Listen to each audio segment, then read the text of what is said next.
What does greatness look like? If I guess to answer that question, really, it depends on your age, right? It depends on your perspective. If you ask that to a child, like I think back to when I was, probably, 4 or 5 years old, and you were to say, hey, what is greatness? Well, my definition of greatness as a 4 or 5 year old is a little bit different than it would be today. Because when I was 4 or 5, my definition of greatness would have been the ice cream cone. Because if you watch, we don't do this much anymore, but you used to go places and they would make the ice cream cone for you, and they'd have that nice swirl that would go up and have the tip. And the larger the ice cream cone, the bigger the swirl at the top. Man, that was just so amazing. In fact, I've spent basically the rest of my life trying to master this when I go places where you can do this, so that I can, make 4 and 5 year olds think I'm really great. But ice cream cones, when you're 4 or 5, man, those are great, man. They're fat. Your eyes light up when you see it. Wow, it doesn't look like that when mommy or daddy does it, right? But then you get older, and I remember being, probably in my pre-teenage years, right before I was a teenager. But if you were to ask me what is greatness, I would have said greatness is this: Michael Jordan. Because if you grew up like I did and you got to watch Michael Jordan play, listen, he's the GOAT. And I'll argue all day about that. He's the greatest of all time when it comes to what he was able to do on and off the court. As a kid, I used to go out and practice. I couldn't dunk. Excuse me. I couldn't dunk like he could, obviously. But I'd stick out my tongue like he did, and try to...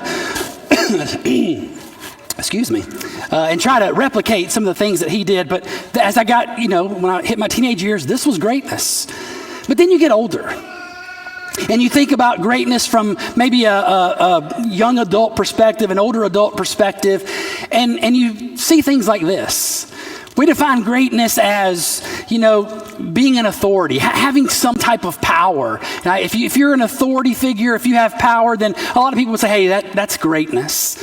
Other people would say, well, if you're popular or you have fame, right, that's what greatness is. We look at actors and actresses and athletes, and man, they're popular, they're famous. Man, that's greatness. Some people associate greatness with wealth. The more money you have, the more material possessions and blessings that you may have, then man, that's greatness.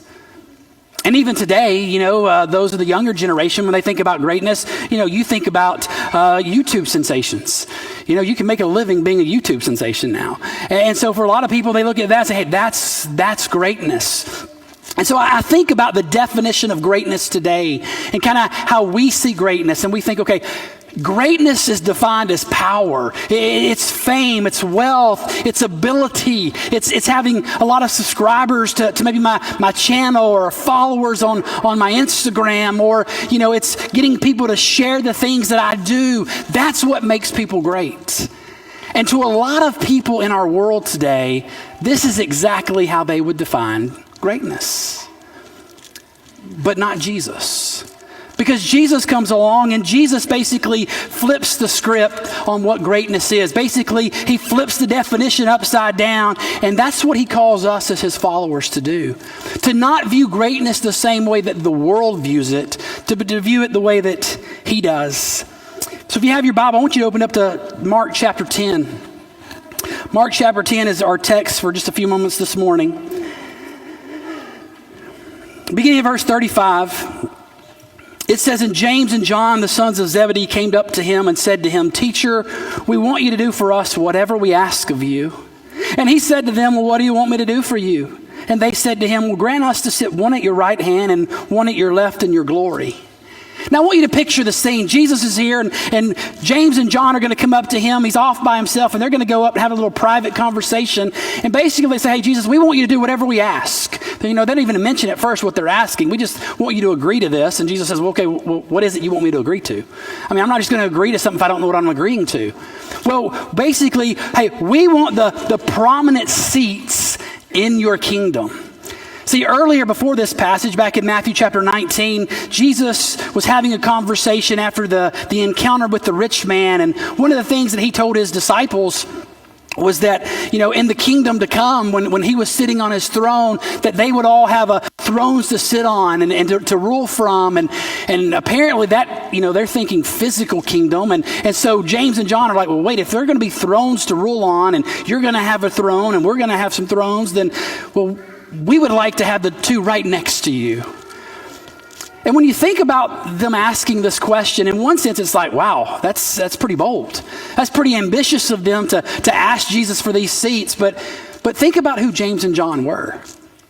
I mean, James and John were two of the earliest disciples that Jesus calls to follow him full time, along with Andrew and his brother Peter, right? You think about the inner circle of Jesus. You had Peter, and you had James, and you had John.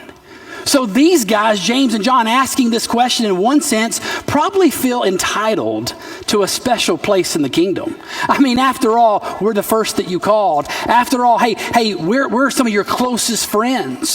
So in their mind, maybe it's not that big of a request. But what's interesting is when you look at Matthew's account, Matthew tells us in Matthew chapter 20 that the mother of the sons of Zebedee came to him with her sons, and she knelt before Jesus and asked him to do something. So Matthew's account says that the mom came. And a lot of people read this and they say, well, there you go. See, you can't trust the Bible. There's a contradiction. Matthew says mom came. Mark says that the boys came and asked the question. And what happened is, it's not a contradiction. What happened is, ultimately, Matthew tells us, here's what happened. Okay, mom comes and asks the question, but she comes and asks the question because ultimately what Mark tells us, it was James and John asking the question. James and John are the one who wants the prominent seats. And so they send their dear old mother to ask Jesus, hey, will you give my sons the seats to your right and left in your kingdom? Will you give them that special place? And while that may seem odd to us, I mean, it's really not that odd, because mothers go to bat for their children all the time. They did it in the days of Jesus. They did it in the days of the Old Testament. I think about Bathsheba going before King David on behalf of Solomon. And it happens today. I can't tell you the number of times I've had a mom come to me and say, hey, my kid, we need to move them up in the batting order. My kid needs to bat higher. Hey, my kid needs to pitch. No, your son doesn't need to pitch. I've seen him pitch. I mean, he can't throw it from home or from the pitcher's mound to home plate, right? But mom's going to go bat for their children.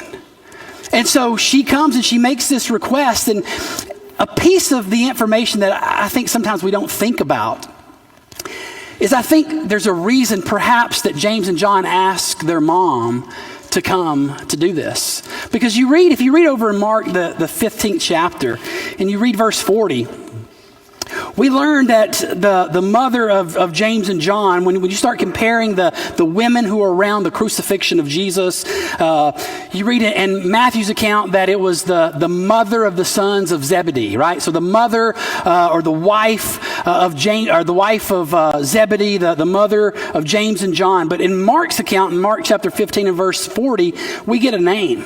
And some people call her Salome. Some say it's Salome, however you want to say it. But that's the wife of Zebedee.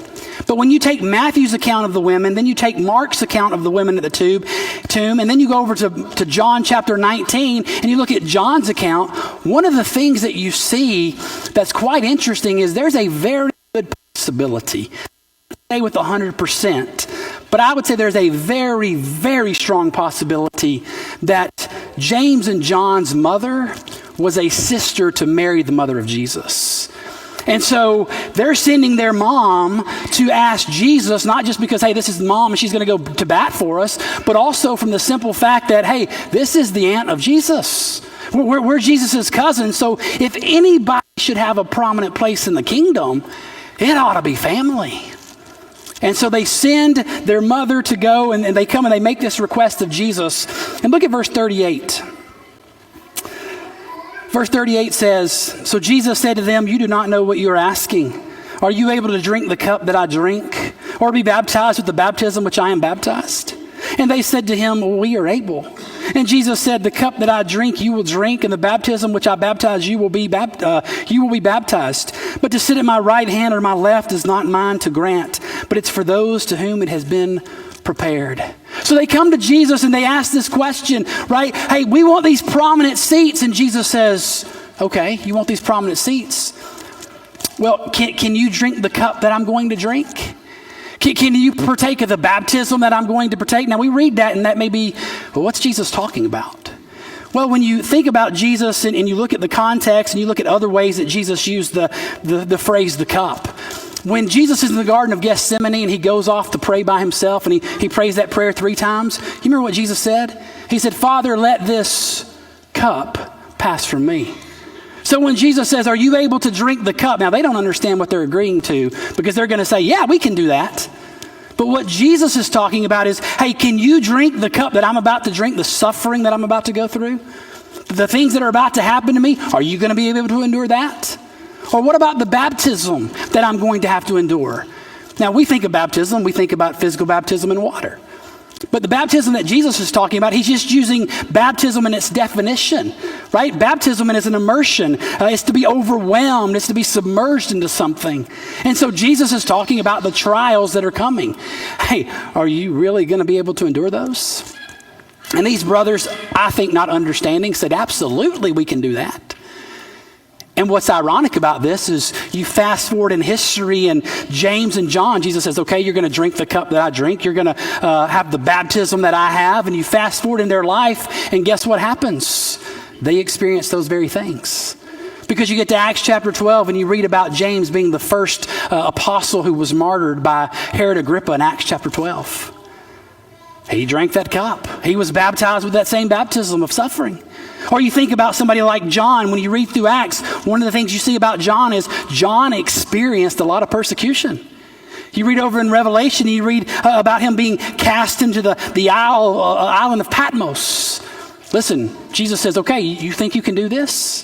Then this is what's going to happen to you. And you look at their life, and that's exactly what happens. But then notice verse 41.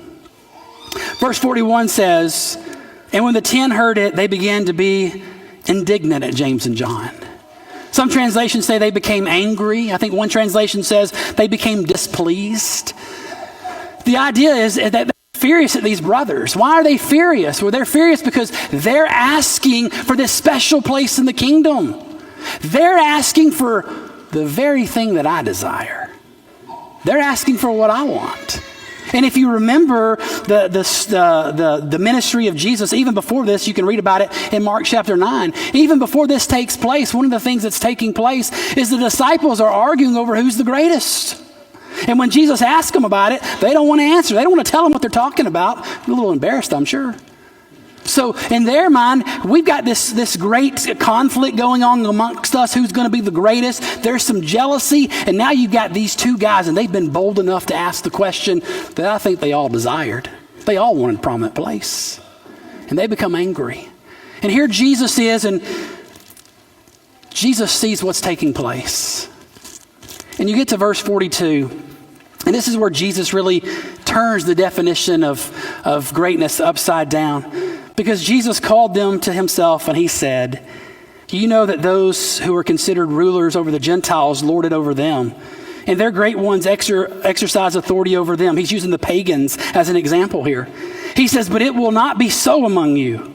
For whoever would be great among you must be your servant. And whoever would be first among you must be slave of all. For even the Son of Man has not come to be served, but to serve and to give his life as a ransom for many. Jesus says, listen, the Gentiles, this is what they're worried about. They're worried about being in charge and having people under them and bossing people around, having servants. But that's not the case for my people. If you're going to be my follower, you're not going to be like that. You're not going to be a lord. You're going to be a slave. If you're going to be my follower, you're going to be a servant. That's what you're going to be. I want you to think about what Jesus is teaching here. As you think about what's the big idea from this passage? Well, the big idea is that greatness in God's eyes, in God's kingdom, has nothing to do with status. It's about service. It's not about being great and mighty and having power and fame and wealth and authority and things of that nature. Jesus says that's not greatness. He says, you want to know what greatness is in my kingdom? Just be a servant. Just be somebody who's willing to serve. And you think about what Jesus is teaching here. And you think and you ask the question, why would Jesus say this? Why in his kingdom is it not about status, but why is greatness about serving? Because I want you to think about something. When we serve, we imitate Jesus. That's what every time you and I serve, imitating the Son of God. Jesus came, he didn't just teach about serving, but he modeled it with his life. I think about what Paul says in Philippians chapter 2, after talking about not looking into your own interest, but also the interest of others. He says this about Jesus. He says, have this mind among yourselves, which is yours in Christ Jesus, who though he was in the form of God, did not count equality with God a thing to be grasped, but he emptied himself, taking on the form of a servant and being born in the likeness of men. See, Jesus could have come riding his high horse. Jesus could have come in and said, you know who I am? I'm the Son of God. Serve me. But what did he say in Mark chapter 10 and verse 45? The Son of Man came not to be served, but to serve. Paul says Jesus took on the form of a servant. And we don't have time to look at these examples this morning, so you can make notes and write these down. But when I think about the serving attitude of Jesus, the heart that Jesus had, I think about the fact that Jesus served his disciples by washing the disciples' feet in John 13. Talk about a lowly task. The lowest of slaves would have done that. And yet Jesus, because no one had washed their feet, got up and went around and washed the disciples' feet. And then he says, hey, what I've done to you, you do to others. And it's not about foot washing. It's about serving. Jesus says, that's what I want you to do. Or you think about Jesus and how he served when he was busy, when he was tired, even when he was grieving. In Mark chapter 1, Jesus goes off by himself early one morning to pray, and Peter and a crowd of people follow Jesus, and they find him and they say, Jesus, everybody's looking for you because everybody wants your time. Everybody wants you to minister to him, Jesus. And so Jesus serves them. Even when he's tired, even when he's busy, and even when he's grieving. And in Mark 14, Jesus gets word that John the Baptist has died and has been beheaded, and Jesus goes off, it says, to be by himself. I'm thinking he's going off to grieve, he's going off to pray.